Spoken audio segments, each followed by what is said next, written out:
దేశ రక్షణని కొద్దిమంది చేతుల్లో పెట్టి తాము చేతులు కట్టుకొని కూర్చుంటే మాత్రం ఆ దేశాన్ని ఎవరు రక్షించలేరని డానియల్ వెబ్స్టర్ చెప్పిన మాటలు ఈ సందర్భంగా మేము తెలియజేసుకున్నాం. భవతి భిక్షాందేహి అంటే శత్రువుకు కూడా అన్నం పెట్టే నేల. పాహిమాం రక్షమాం అంటే ఎదుటివాడి ప్రాణానికి తన ప్రాణాన్ని పణంగా పెట్టే నేల. తన దేశపు సరిహద్దులు దాటి పరాయి దేశం మీద దండయాత్రని చెయ్యని నేల. అలాంటి నేల మీద ముష్కర మూకలు దండయాత్రలు చేసిన ఈస్ట్ ఇండియా కంపెనీ, బ్రిటిష్ సామ్రాజ్యవాదులు ఈ నేల సంపదలని కొల్లగొట్టిన వర్తమానంలో నియంతృత్వ ధోరణితో ప్రజా జీవితాన్ని అస్తవ్యస్తం చేస్తూ ప్రభుత్వ ఖజానాన్ని, ఆస్తుల్ని దోపిడీ చేసిన ఎవరిని కూడా ఈ దేశ ప్రజలు కాలానుగుణంగా వీరందరికీ చాలా బలమైన గుణపాఠాలు నేర్పారు. అలాంటి ధైర్య సాహసాలతో నిండి ఉన్న నా భారతదేశ ప్రజలకి, నా అన్నదమ్ములకి, నా అక్క చెల్లెళ్ళకి, పెద్దలకి, పిన్నలకి, మహిళలకి, మబ్బుల్లో పరిగెత్తే పిడుగుల్లాంటి యువతీ యువకులకి 78వ స్వాతంత్ర దినోత్సవ శుభాకాంక్షలు. ఈ వేడుకలకు విచ్చేసిన ప్రజాప్రతినిధులు, అధికార అనధికార ప్రముఖులు, జిల్లా ప్రజలందరికీ నా హృదయపూర్వక స్వాతంత్ర దినోత్సవ శుభాకాంక్షలు. ఒక దేశపు ఆర్థిక పురోగతి, దానికి ఉన్న సహజ వనరులు, మానవ వనరుల కంటే కూడా ఆ దేశాన్ని నడిపిస్తున్న నాయకుల సమర్థత, సమగ్రత, ప్రతిభ, వారి దార్శనికత మీద ఆధారపడి ఉంటుంది అని నాని పాల్కీవాలా గారు చెప్తారు.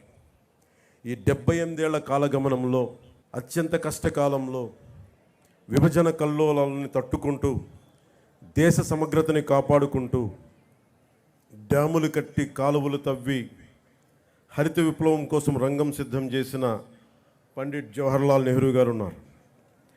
జై జవాన్ జై కిసాన్ నినాదంతో దేశాన్ని ముందుకు నడిపించిన శ్రీ లాల్ బహదూర్ శాస్త్రి గారు ఉన్నారు. బంగ్లాదేశ్ ఆవిర్భావానికి శ్రీకారం చుట్టిన అపర దుర్గాదేవిగా పేరు తెచ్చుకుని అభివర్ణించబడే ఇందిరాగాంధీ గారు, మీరు హిస్టరీ కాదు, మీరు జాగ్రఫీని సృష్టించారనే పేరు తెచ్చుకున్న ఇందిరాగాంధీ గారు ఉన్నారు. శ్రీమతి ఇందిరాగాంధీ గారు ఉన్న బంగారు నిల్వలు కూడా అమ్ముకోవాల్సిన దుస్థితిలో తన మేధా సంపత్తితోటి, విశిష్టమైన రాజకీయ అనుభవంతో ఆర్థిక సంస్కరణలు పట్టుకొచ్చి భారతదేశాన్ని తిరిగి ప్రపంచ పటంలో పెట్టిన గొప్ప వ్యక్తి, దార్శనికుడు పివి నరసింహారావు గారు ఉన్నారు. ప్రతి దశాబ్దానికి భారత భూభాగం మీద దండయాత్ర చేసే శత్రు దేశాలకి, వాటిని నడిపించే నాయకులకి వారి దేశ ఆర్థిక మూలాలు కానీ మొత్తం కదిలిపోయేలా, వారి మూలాలు కదిలిపోయేలా, శత్రు దేశాల మూలాలు కదిలిపోయేలా పోఖ్రాన్లో అణుబాంబుని పేల్చి భారతదేశ స్థాయిని చూపించి ప్రపంచాన్ని నివ్వెరపోయేలా చేసిన సింహరాజం శ్రీ అటల్ బిహారీ వాజ్పేయి గారు ఉన్నారు. ఆ తర్వాత కాలంలో కశ్మీర్ నుండి కోయంబత్తూరు వరకు ఉగ్రవాదుల పేలుళ్ళు, గోకుల్ చాట్ పేలుళ్ళు, పార్లమెంట్ మీద దాడులు, ముంబై మహానగరాన్ని పట్టుమని 10 మంది ఉగ్రవాదులు దాడి చేస్తే తిరిగి అంతా దేశం అల్లకల్లోలం అయిపోయిన సమయంలో, అసలు ఈ దేశం పోఖ్రాన్ అణుబాంబు పేల్చినా కూడా ఈ దౌర్భాగ్యమైన పరిస్థితి ఏంటి అని అనుకున్న సమయంలో, పాత తరం నాయకుల్లా కాదు, మా దేశం మీద దాడి చేస్తే, మా వ్యవస్థల మీద దాడి చేస్తే మీ దేశంలోకి దూరి మరీ కొడతామని చెప్పి 3వసారి ప్రధానమంత్రిగా ప్రమాణ స్వీకారం చేసిన శ్రీ నరేంద్ర మోదీ గారు ఉన్నారు. ఇలాంటి మహానుభావులు ఎందరో, వారందరికీ నా వందనం. మన కాకినాడకు సంబంధించి ఎందరో మహానుభావులు, ఫ్రీడమ్ ఫైటర్స్ ఉన్నారు. దుర్గాబాయి దేశ్ముఖ్, బులుసు సాంబమూర్తి గారు, అలాగే 53 రోజులు మనకి ఉపవాసం చేసి బలిదానమై రాష్ట్రాన్ని ఇచ్చిన పొట్టి శ్రీరాములు గారు ఉన్నారు. పేరు లేని ఊరు లేని ఎందరో ఫ్రీడమ్ ఫైటర్స్, స్వాతంత్ర సమరయోధులు వారి త్యాగాల్ని ఇది గుర్తు చేసుకునే సమయం. ఎన్ని కోట్ల మంది త్యాగాలు చేశారు. ఒక 19 ఏళ్ల ఖుదీరామ్ బోస్, 23 ఏళ్ల భగత్ సింగ్, 13 ఏళ్ల రాణి గుయిడిని వారందరికీ అంత చిన్న వయసులో చనిపోవడానికి ఏ అవసరం ఉంది? పుట్టబోయే తరాల సానుభూతితోటి బాగుండాలని ఒకే ఒక కోరిక వారిని బలిదానాలు చేసేలా చేసింది. మనం ఎవరి త్యాగాల మీద బలిదానాల మీద మనం బతుకుతున్నామో వారిని గుర్తు తెచ్చుకోవడానికి, బాధ్యతగా భవిష్యత్ తరాలకి మనం అదే భవిష్యత్తుని బలమైన భవిష్యత్తుని ఇవ్వడానికి ఇది ఈ రోజుని మనం తీసుకుంటాం. ఆ దేశభక్తి మమ్మల్ని ఈ రోజున ఇక్కడ ఇలా నిలబెట్టింది. ఒక నియంతృత్వ ధోరణితో 3.5 కోట్ల మంది ప్రజల కోసం స్వాతంత్ర స్ఫూర్తిని తీసుకుంటూ ఈరోజు మీ ముందు నిలబడ్డాం. ఇదే రోజున సంవత్సరం కరెక్ట్గా 78 సంవత్సరాల క్రితం ఇంకా మన పక్కనున్న తెలంగాణకి ఇంకా స్వాతంత్రం రాలా. నెహ్రూ గారు ఎర్రకోట మీద జెండా ఎగరేస్తున్నప్పుడు పక్కనున్న పంజాబ్లో వేలాది మంది ఆడపడుచుల మానాలకి అవమానం జరిగింది. మన పక్కనున్న తెలంగాణలో రజాకారులు అర్ధనగ్నంగా ఆడపడుచుల్ని బతుకమ్మాడించిన పరిస్థితులు. అలాంటి పరిస్థితులను తట్టుకొని పాకిస్తాన్, తూర్పు పాకిస్తాన్గా 2 విడిపోయి ఇప్పుడు ప్రస్తుత బంగ్లాదేశ్ విడిపోతూ ఎన్ని లక్షలాది మిలియన్స్ ఆఫ్ పీపుల్ రోడ్ల మీద పడిపోయి ఉన్న ఊరిని, సొంత ఊరిని, ఇళ్ళని వదిలేసి కాందీసుకులుగా ఏర్పడ్డారు. వారి బలిదానాల మీద ఈ దేశం నిర్మించబడింది. వారి బలిదానాలను గుర్తు తెచ్చుకునే రోజు ఇది. మనందరం ఆనందించే రోజు కంటే కూడా ఎంత బాధ్యత ఉండాలని గుర్తుకు పెట్టే రోజు. అలాంటి బాధ్యతే ఈ రోజున మిమ్మల్ని ఈ వేదిక ముందు నిలబెట్టింది. 1923 కాకినాడలో జరిగిన భారతీయ జాతీయ కాంగ్రెస్ మహాసభలు జిల్లా వేదికగా జరిగిన ఒక అపురూప ఘట్టం. గాంధీజీ గారి పిలుపు మేరకు జిల్లా ప్రజలు చొల్లంగి, ఉప్పాడ తీరంలో నిర్వహించిన ఉప్పు సత్యాగ్రహం బ్రిటిష్ పాలకుల్ని గడగడలాడించింది. విప్లవ జ్యోతి మన్యం వీరుడు అల్లూరి సీతారామరాజు కాకినాడలో చదువుతున్న రోజుల్లోనే దేశ దాస్య విముక్తి కోసం పోరాట కాంక్ష ఆయనలో రగులుకుంది. ఆంధ్ర భగత్ సింగ్గా ఖ్యాతి గడించిన ప్రతివాద వెంకటాచారి కాకినాడలో నిర్వహించిన విప్లవ ఉద్యమం తెల్లవాళ్ల వెన్నులో వెనుక పుట్టించింది. అందుకే ఆయన ప్రతివాద భయంకరాచారి అంటారు. దుర్గాబాయి దేశ్ముఖ్, బులు సాంబమూర్తి వంటి ఎందరో జిల్లా ప్రముఖులు స్వాతంత్రోద్యమంలో ప్రజల ముందుకు నడిపించారు. వారి ఆశయాల బాటలో కుల, మత, భాష, ప్రాంతాలకు అతీతంగా దేశ సమగ్రతకు, సంక్షేమం, సామాజిక న్యాయం మౌలిక లక్ష్యాలుగా సుపరిపాలనను ఈ రాష్ట్ర ప్రభుత్వం ప్రజలకు అందిస్తుంది. సూపర్ 6 ప్రాధాన్యతల అమలుతో రాష్ట్ర పునర్నిర్మాణానికి షణ్ముఖ వ్యూహంతో ముందుకు వెళ్తుంది. ఈ 78వ స్వాతంత్ర దినోత్సవ శుభవేళ మన జిల్లాలో అమలవుతున్న అభివృద్ధి సంక్షేమ కార్యక్రమాలు మీకు ఒక సంక్షిప్తంగా వివరిస్తాను. దేశంలోనే ఆదర్శనీయ రైతులు, వృద్ధులు, దివ్యాంగులు, వితంతువులు తదితర ఏ ఆసరా ఆలంబన లేని 28 కేటగిరీల ప్రజలకు రాష్ట్ర ప్రభుత్వం అండగా నిలుస్తూ వారికి సామాజిక పెన్షన్లు గణనీయంగా పెంచింది. జిల్లాలో 17 కేటగిరీలకు చెందిన 2,77,594 మంది లబ్ధిదారులకు 117 కోట్ల మొత్తం పెన్షన్లుగా అందిస్తుంది. నిత్యాన్నదానంతో అన్నార్తుల ఆకలి తీర్చి పేదల మదిలో ఆరాధ్యమూర్తిగా నిలిచిన అపర అన్నపూర్ణ డొక్కా సీతమ్మ గారు ఆమె మహోన్నత జీవితం ఆశయాలకు నివాళిగా ఎన్డీఏ రాష్ట్ర ప్రభుత్వం పాఠశాలల్లో మధ్యాహ్న భోజన పథకాన్ని డొక్కా సీతమ్మ గారి పేరిట అమలు చేస్తుంది.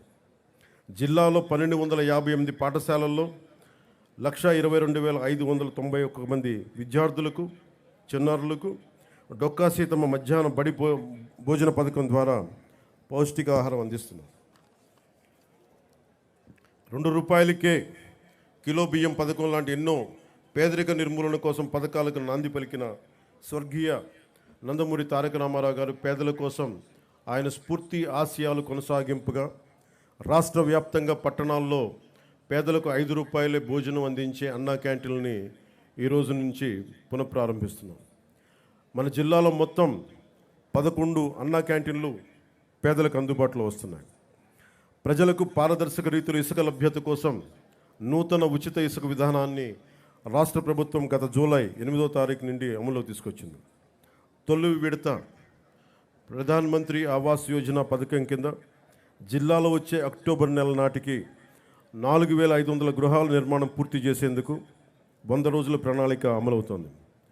ప్రధాన్ మంత్రి ఆవాస్ యోజన 2.0 ద్వారా 2025 నుండి కేంద్ర ప్రభుత్వం అందించే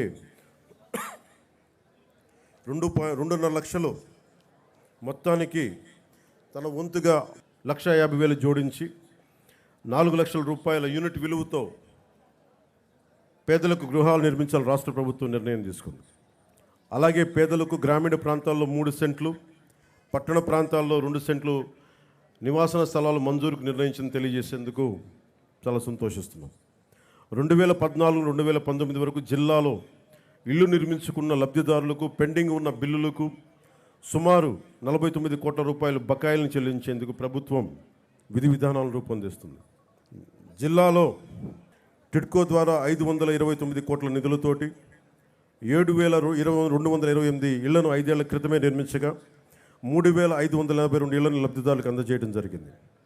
మిగిలిన ఇళ్ల రిజిస్ట్రేషన్, మోర్గేజ్ పూర్తి చేసి త్వరలోనే డ్రైన్లు, తాగునీటి సరఫరా తదితర అన్ని మౌలిక వసతులతోటి లబ్ధిదారులకు అప్పగిస్తాం. కాకినాడ పర్లోపేట సైట్ బిలో మరో 904 ఇళ్లని ఇచ్చే డిసెంబర్ నాటికి నిర్మించి లబ్ధిదారులకు అందజేస్తాం. నిత్యావసర సరుకుల ధరల పెరుగుదల భారం తగ్గించేందుకు జిల్లా వ్యాప్తంగా 37 ప్రత్యేక కౌంటర్లు ఏర్పాటు చేసి ప్రజలకు నాణ్యమైన బియ్యం, కందిపప్పును తక్కువ ధరలో అందుబాటులో ఉంచాం. జిల్లాలో ఈ ఖరీఫ్ సీజన్ పంటల సాగుకు 4,251 కోట్ల మొత్తాన్ని పంట రుణాలకు గాను, 2,425 కోట్ల మొత్తాన్ని టర్మ్ లోన్లు గాను రైతులకు అందించేందుకు నిర్దేశించుకున్న లక్ష్యానికి గాను ఇప్పటి వరకు 3,961 కోట్ల రూపాయల మేరకు రుణాలు కల్పించింది. కౌలు రైతులకు 59 కోట్ల మొత్తాన్ని రుణాలుగా అందించాం.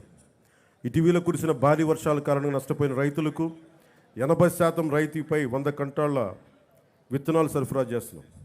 పిఎం కిసాన్ పథకం ద్వారా సంవత్సరం తొలి విడతగా జిల్లాలో 125,850 మంది రైతు కుటుంబాలకు ఖాతాలకు 25 కోట్ల 17 లక్షల పెట్టుబడి సహాయాన్ని గత జూన్ నెలలో అమలు చేస్తూ ఉన్నాం. పంచాయతీరాజ్ వ్యవస్థను బలోపేతం చేసేందుకు రాష్ట్ర ప్రభుత్వం 3 కీలక నిర్ణయాలు తీసుకుంది. వీటిలో మొదటిది గ్రామ పంచాయతీలకు ఆర్థిక పరిపుష్టి, సర్పంచ్ వ్యవస్థకు గౌరవం పునర్ప్రతిష్ఠించడం, నిధులు కొరత ఉన్న కొద్ది నిధులను గత ప్రభుత్వం ఇతర అవసరాలకు మళ్లించడం కారణంగా గ్రామ పంచాయతీలకు ప్రజలకు కనీస సౌకర్యాలు కల్పించలేని దినస్థితికి చేరాయి. ఆ పరిస్థితిని చక్కదిద్దే దిశగా తొలి అడుగు నేటి నుండే ప్రారంభించాం. జాతి సగర్వంగా చెప్పుకునే స్వాతంత్ర గణతంత్ర దినోత్సవాలను నిర్వహించేందుకు గత 34 ఏళ్లుగా చిన్న పంచాయతీలు కేవలం 100 రూపాయలు, పెద్ద పంచాయతీలకు 200 రూపాయలు మాత్రమే ఇవ్వడం జరుగుతూ ఉంది. నేటి నుండి ఇకపై ఆ వేడుకలకి గ్రామాల్లో సర్పంచ్ల ఆధ్వర్యంలో సగర్వంగా దేశభక్తి వెల్లివిరిసే వాతావరణంలో ఘనంగా నిర్వహించేందుకు మైనర్ పంచాయతీలకు 10,000 రూపాయలు, మేజర్ పంచాయతీలకు 25,000 రూపాయలు నిధులు సమకూరుస్తున్నాం. రెండవది జాతీయ ఉపాధి హామీ పథకం ద్వారా గ్రామీణ పేదలకు నిలకడైన ఉపాధి ఆదాయాలను కల్పిస్తూ గ్రామాల ప్రగతికి దోహదం చేసే సుస్థిర సామాజిక ఆస్తుల అభివృద్ధికి కార్యాచరణ చేపట్టడం. అందులో భాగంగా జాతీయ ఉపాధి హామీ పథకం నిధులతో తమ పంచాయతీల్లో చేపట్టవలసిన ప్రయోగకరమైన పనులపై సర్పంచులు, స్థానిక ప్రజాప్రతినిధులు, ప్రజలు సమాలోచన చేసి తీర్మానాలు చేయాలని సూచించి రాష్ట్రంలో 13,326 గ్రామ పంచాయతీలన్నింటిలోనూ ఒకే రోజున గ్రామ సభలు నిర్వహిస్తున్నాం. మూడవ కీలక నిర్ణయం రాష్ట్రంలో ప్రతి ఇంటికి కుళాయి ఏర్పాటు, ప్రతి వ్యక్తికి సురక్షితమైన తాగునీరు అందించడం ప్రభుత్వాలు పౌరులు కల్పించాల్సిన కనీస మానవ హక్కు. దేశంలో ఈ లక్ష్య సాధనకు గౌరవనీయ ప్రధానమంత్రి శ్రీ నరేంద్ర మోదీ గారి నేతృత్వంలో కేంద్ర ప్రభుత్వం బృహత్తర స్థాయిలో జల్ జీవన్ మిషన్ కార్యక్రమాన్ని 2019 ఆగస్టు 15 నుండి అమలు చేస్తూ ఉంది. దురదృష్టవశాత్తు గడిచిన 5 ఏళ్లలో మన రాష్ట్రంలో ఈ పథకాన్ని సద్వినియోగం చేసుకోలేదు. 5 ఏళ్లలో 27,000 కోట్ల నిధులు ఖర్చు చేయవలసి ఉండగా కేవలం 4,000 కోట్లు మాత్రమే ఖర్చు చేయడం జరిగింది. ఖర్చు చేసిన 4,000 కోట్లతో కూడా కేవలం సొమ్ము చేసుకునే పైప్ లైన్లు పనులే చేసి తాగునీరు అందించేందుకు అత్యవసరమైన వాటర్ సోర్స్ వనరుల అభివృద్ధి పనులు మాత్రం పూర్తిగా విస్మరించడం జరిగింది. ఫలితంగా జల జీవన్ మిషన్ యొక్క లక్ష్యం రాష్ట్రంలో సాకారం కాలేదు. ప్రతి ఆవాసంలో తాగునీటి సరఫరా పరిస్థితిని సమీక్షించేందుకు 12 అంశాలపై రాష్ట్రంలో పల్స్ సర్వే చేపట్టాం. పల్స్ సర్వేలో సేకరించిన సమాచారం ఆధారంగా రాష్ట్రంలోని ప్రతి ఇంటికి తాగునీటి కుళాయి ఏర్పాటుకు పటిష్టమైన సత్వర కార్యాచరణకు రూపకల్పన చేయబోతుంది. అలాగే ఉపాధి అవకాశాలు, ఉద్యోగాల కోసం వేచి చూసి కాలం ముందుకెళ్ళిపోతుంది, కానీ నేను కళల మటుకు వెనకబడిపోతున్నాయన్న యువత కోసం ఒక 20 లక్షల ఉద్యోగాలు తీసుకురావాలి. టూరిజం సెక్టార్లో, వైద్యం, హెల్త్ సెక్టార్లో, పరిశ్రమల్లో, అలాగే యువతని ఎంటర్ప్రెన్యూర్స్గా తయారు చేసే కార్యక్రమం. దానికి ముందు స్కిల్ డెవలప్మెంట్ జరగాలి. పెట్టుబడులు వచ్చేలాగా పొలిటికల్ స్టెబిలిటీతో ఈ రాష్ట్ర పెట్టుబడిదారులందరికీ, ఎవరైతే పెట్టుబడి వస్తారో పారిశ్రామికవేత్తలకి, వారికి భరోసా ఇవ్వడం పొలిటికల్ స్టెబిలిటీతో. అలాగే 974 కిలోమీటర్లు, దాదాపు మిగతా అన్ని కలుపుకుంటే 1047 కిలోమీటర్ల తీర ప్రాంతం ఉంది. ఈ తీర ప్రాంతంలో యువతకి ఈ నీలి విప్లవం ద్వారా మత్స్య సంపద మీద, వాటికి సంబంధిత వ్యాపారాల మీద ఒక బలమైన ప్రణాళికతో ముందుకు రాబోతున్నాం. సామాజిక వెనుకబాటుతనాన్ని గుర్తించి అన్ని సామాజిక వర్గాల్లో కూడా డబ్బు వచ్చేలాగా, డబ్బు అంటే కేవలం కొద్ది మందిగా ఉండిపోవడమే కాదు, క్రీమీ లేయర్ కాకుండా అందరికీ డబ్బు రావాలి. ఆ విధంగా ప్రత్యేక దృష్టి పెడుతున్నాం. అలాగే టూరిజం సంబంధించి కోస్టల్ టూరిజం ఉంది, టెంపుల్ టూరిజం ఉంది, ఎకో టూరిజం ఉంది. వీటన్నిటిలో కూడా యువతకి ప్రాతినిధ్యం లభించేలాగా చర్యలు తీసుకుంటున్నాం. అలాగే ఒక 1,00,000 మంది యువ రైతులను తయారు చేయాలి, సేంద్రియ రైతులుగా అనేది ఈ ప్రభుత్వం యొక్క లక్ష్యం. యువతని నిర్వీర్యం, నిస్తేజం చేస్తున్న మాదక ద్రవ్యాల సాగు, గంజాయి సాగు, రవాణా విక్రయాలను సమూలంగా నిర్మూలించేందుకు భారత్ లక్ష్యంగా జిల్లాల గత జూన్ నుండి నషాముక్త భారత్ అభియాన్ కార్యక్రమం ద్వారా వివిధ ప్రభుత్వ శాఖల, స్వచ్ఛంద సంస్థల సమన్వయంతో 100 రోజులు ఒక ఉద్యమాన్ని నిర్వహిస్తున్నాం. జిల్లాలో శాంతి భద్రతను పరిరక్షిస్తున్న పోలీస్ సూపరింటెండెంట్, వారి సిబ్బందికి, పేదరిక నిర్మూలన సహకరిస్తున్న బ్యాంకుల అధికారులకి సందర్భంగా ప్రత్యేకమైన అభినందనలు తెలియజేస్తున్నాం. గత ప్రభుత్వంలో చాలా క్షీణించిపోయింది. మన ఉమ్మడి కర్నూలు జిల్లాలో 10 ఏళ్ల పాపని పూర్తిగా 18 ఏళ్ళు రాని పిల్లలు, 14 ఏళ్ళు 13 ఏళ్ళ పిల్లలు మానానికి భంగం కలిగించేలా ఎలా ప్రవర్తించారో మనందరికీ తెలుసు. 14 ఏళ్ళ సుగాలి ప్రీతికి స్కూల్కి వెళ్ళిన సుగాలి ప్రీతి తిరిగి ఇంటికి రాలేదు, శవమై తిరిగి వచ్చింది. ఎటు చూసిన గత ప్రభుత్వ కాలంలో లా అండ్ ఆర్డర్ చాలా బలహీనపడిపోయింది, నిర్లక్ష్యం చేయబడ్డాయి విల్ఫుల్గా. ఈ ప్రభుత్వం లా అండ్ ఆర్డర్ని చాలా బలంగా తీసుకుంటాం. ఇక్కడ లా అండ్ ఆర్డర్ సరిగ్గా లేకపోతే పెట్టుబడులు వచ్చినా కానీ వెనక్కి వెళ్ళిపోతాయి. పెట్టుబడులకి, ఉద్యోగాలకి, రాష్ట్ర అభివృద్ధికి చాలా కీలకం లా అండ్ ఆర్డర్. అన్ని సభల్లో అధికారులందరికీ, కలెక్టర్ సదస్సులో ఒకటే చెప్పాం, లా అండ్ ఆర్డర్ చాలా బలంగా ఉండాలి. ఒక ఆడబిడ్డ ఇంట్లో నుంచి బయటికి వెళ్ళి క్షేమంగా తిరిగి ఇంటికి వెళ్ళాలి. ఆ స్థితిలో ఉండాలని మేము కోరుకుంటా ఉన్నాం. చాలా లా అండ్ ఆర్డర్ మీద చాలా అన్కాంప్రమైజింగ్ యాటిట్యూడ్, అన్కాంప్రమైజింగ్ ధోరణితోటి చాలా బలంగా ముందుకెళ్తున్నాం. ఈ సందర్భంగా మీకు ఒకటే తెలియజేసుకుంటా ఉన్నాం. చిన్నపాటి సంఘటన, UPA 2 గవర్నమెంట్ ఉన్నప్పుడు మున్సిపల్ నగర్లో ఒక ఆడబిడ్డని, ఒక వర్గానికి చెందిన ఆడబిడ్డని ఇంకొక వర్గం అబ్బాయిలు ఇబ్బందికి గురి చేస్తే వాళ్ళ ఆడబిడ్డ అన్నదమ్ములు వచ్చి గొడవ పెట్టుకుంటే, ఎందుకు మా చెల్లిని ఏడిపిస్తున్నారంటే అది మొత్తానికి ఒక కమ్యూనల్ గొడవ అయిపోయింది. యాక్చువల్గా చూస్తే అది ఒక law and order issue. So law and ఆర్డర్ని సరిగ్గా కనుక మనం చేయకపోతే అది ఏ స్థాయి గొడవలని వెళ్ళిపోతాయి. అందుకని ఈ ప్రభుత్వం లా అండ్ ఆర్డర్ మీద చాలా బలమైన నిర్ణయాలు తీసుకుంటుంది. సోషల్ మీడియాలో పోస్టుల దగ్గర నుంచి బయట విచ్చలవిడిగా మాట్లాడేవాళ్ళు, ఆడబిడ్డల మాన ప్రాణాలని ఇబ్బంది పెట్టేవాళ్ళు, దాడులు చేసేవాళ్ళు, దౌర్జన్యాలు చేసేవాళ్ళు కొంచెం జాగ్రత్తగా ఉండాల్సిన సమయం అది.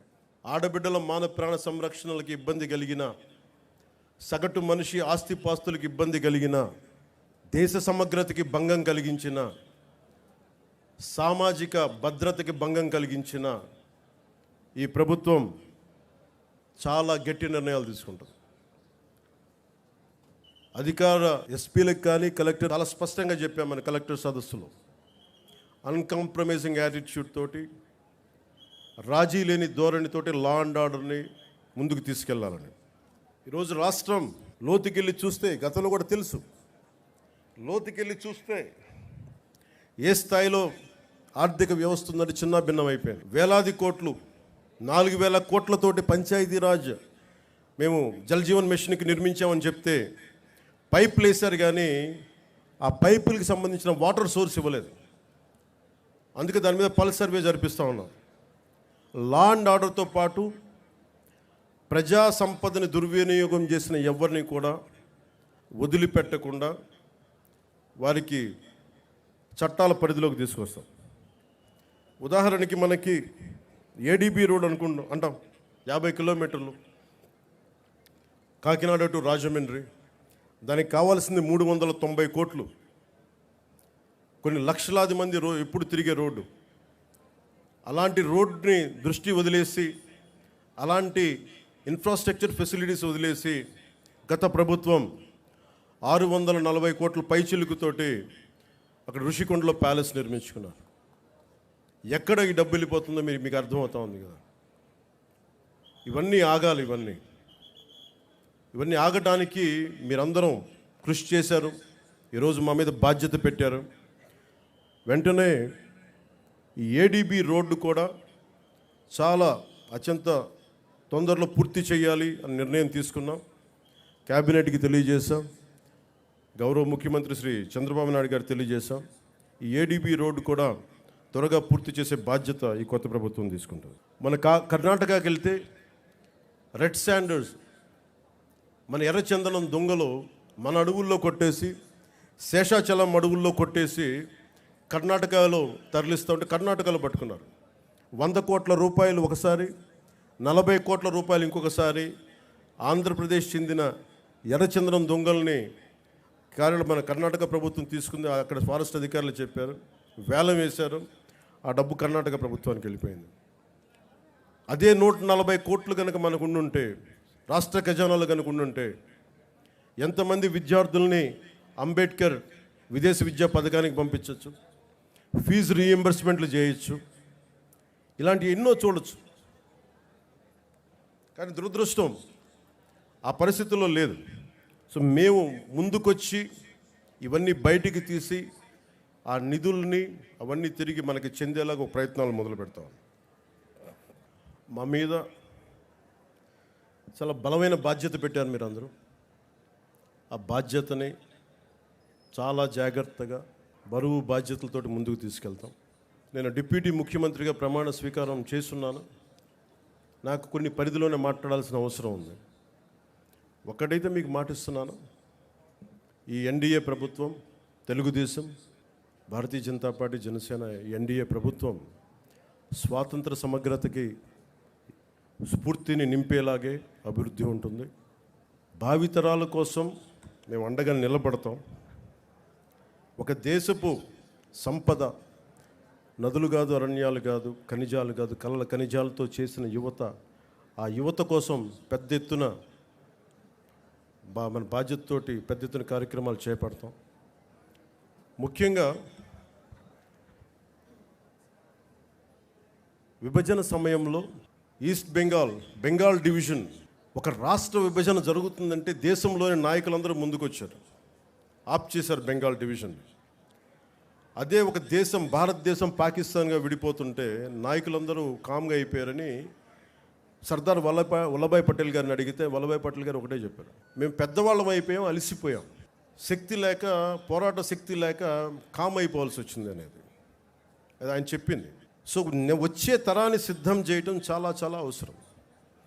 మొన్న ఇస్రోకి వెళ్ళి షార్ సెంటర్కి వెళ్తే కూడా అక్కడ శాస్త్రవేత్తలు చెప్తా ఉన్నారు, వచ్చే 10 సంవత్సరాల కోసం లీడర్షిప్ని తయారు చేయడం కూడా ఇస్రో సాంప్రదాయంలో ఒక భాగమని. వచ్చే తరం 2047కి కొత్త నాయకులు తయారు చేయడం కూడా చాలా అవసరం ఉంది.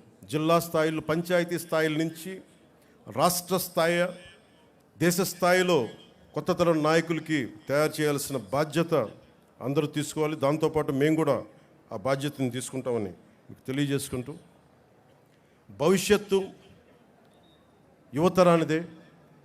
ఆ యువతరానికి అండగా ఉంటాం. మాటలతో కంటే కూడా చేతుల్లో చెప్పి చూపిస్తామని తెలియజేసుకుంటూ ఈ 78వ స్వాతంత్ర దినోత్సవ సందర్భంగా మరోమారు మీ అందరికీ పేరు పేరున ధన్యవాదాలు తెలియజేసుకుంటూ సెలవు తీసుకున్నాను. జై హింద్.